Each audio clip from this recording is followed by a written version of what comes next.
నేను అదే చెప్పి వస్తున్నా. కొత్త ఇల్లాన్ని వదిలే, నాకంటే కన్నవారి రుణం ఉంది, అంతకు మించిన అన్నగారి రుణం నాకు ఉంది అని నువ్వు నా వెంట వస్తే మరి ఈ ఇంటికి రచ్చ. నువ్విక్కడే ఉండి మీ వదిన గారికి ధైర్యం చెప్తూ ఉండు. నేను మండలం తిరిగేలోగా మళ్ళీ వస్తాను. మండలమా? మనసులు కలిసిన తర్వాత మా లాగు గడివేనే. సరే, వేళ్ల మీద లెక్కేసుకుని మునిగాళ్ళ మీద కూర్చుంటా. చెప్పినట్టు వచ్చావా? సరే సరే, లేకపోతే ఇక నేనే రాక తప్పదు. తమ్ముడి ప్రేమ చూచావా? నాకంటే ముందు వచ్చి ఓడిన ఆ ముగ్గురు నా అన్నలు. అన్నలా? వారు నాలాగే పుష్పం కోసం బయలుదేరారు. బందీలుగా ఉంచడం భావ్యం కాదు. విడుదల చేయండి. ఆ పుష్పం ఎవరికి దక్కే యోగం ఉంది. అలాగే. హరిదేవుడా, ఒకే తండ్రికి ఇన్ని తరహాలు బిడ్డలా? మూటలు మోయించే అన్నలు, అభిమానించే తమ్ముడునా? అన్నన్నా వీళ్ళ తీరే ప్రమాదం. వదిలితే తిరిగి నీకే ఏతంటానా తేవచ్చు. నా మాట విను, విధిని ఎవరూ తప్పించలేదు. ఇంకా వేదాంతమేనా? సరే, నువ్వంతగా కాదంటే ఒక్క వీళ్ళేమిటి, నీ విజయం పేరు చెప్పి దొడ్లో ఉన్న బడ్డు బడుద్దాయిలందరినీ వదిలేస్తా. ఈ మిగులు మాత్రం ఎందుకు? మెతుకులు దండగా. అలాగే వెళ్ళిరా. క్షేమాన వెళ్ళి లాభాన రండి.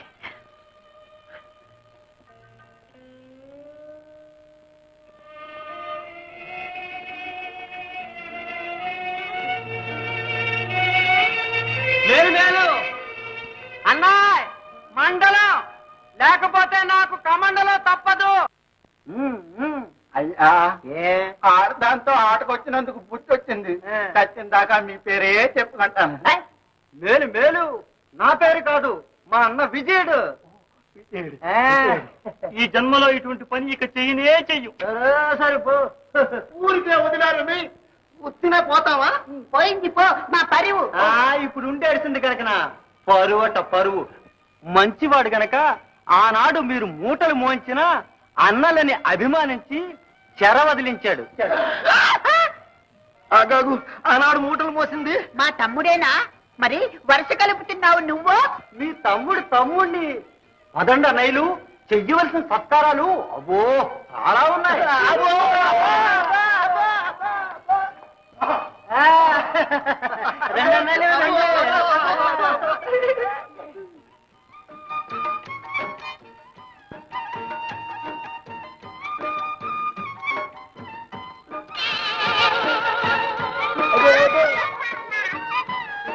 ఆహా ఆహా, వేడి వేడి ముద్ర అన్నగారిని కూడా తగిలించండి.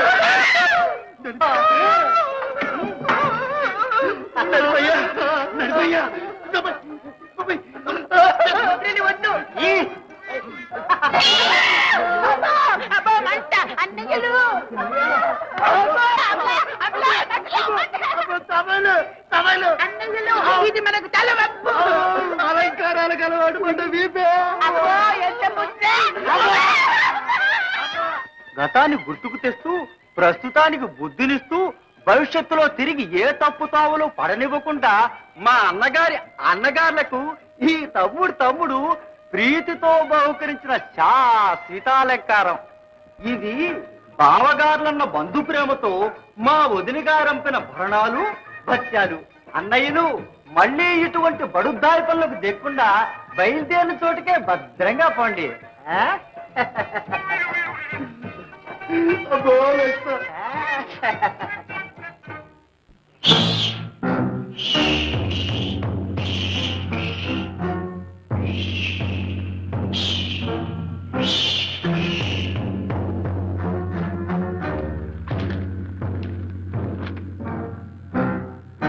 మానవాతీతమైన పుష్పం ఈ మహారణ్యంలోని దారి చూపేదెవరు?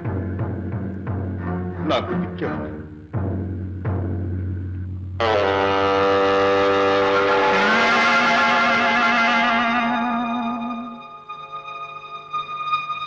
దీక్షతో కార్యం సాధించు. ఈ తల్లి కటాక్షమే నీకు రక్ష. వీరకుమారుడివై విజయలక్ష్మితో వచ్చి నన్ను ఉద్ధరించు.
అసాధ్యమైన కోరికతో ఆపదలో అడుగు పెట్టకు.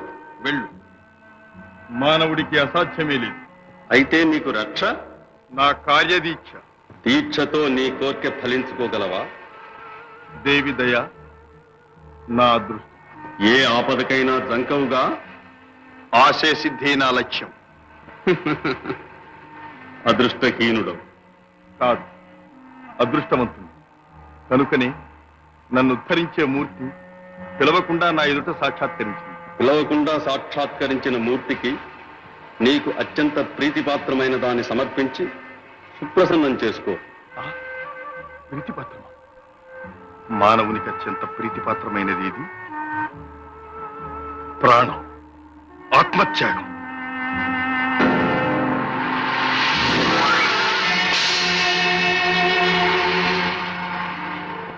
సాహసివి బిడ్డ, సాహసివి. కార్యసాధకుడా, లేచిరా.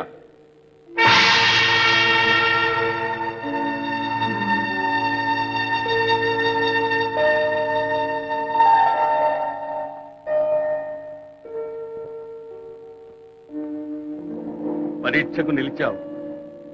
చలించని త్రాణ ఉన్నది, కాని అడుగడుగున అవరోధాలే, అనుక్షణము ఆకర్షణలే. మీ అనుగ్రహంతో అన్నిటినీ అధిగమిస్తాను. ఆ గులేబ కావళి పుష్పం లభించే మార్గం చెప్పి నన్ను కృతార్థుణ్ణి చేయండి. దేవలోకంలోని దివ్య పుష్పం సులభ సాధ్యం కాదు. ఇదిగో ఈ మణిని తీసుకో. శిరస్సున ధరిస్తే అదృష్టుడు అవుతావు, ఆ లోకానికి చేరుతావు. తల నుంచి తీస్తే యథారూపం వస్తుంది. తిరిగి ఇక్కడికి చేర్చే వరకే దీని శక్తి. జాగ్రత్త సుమా.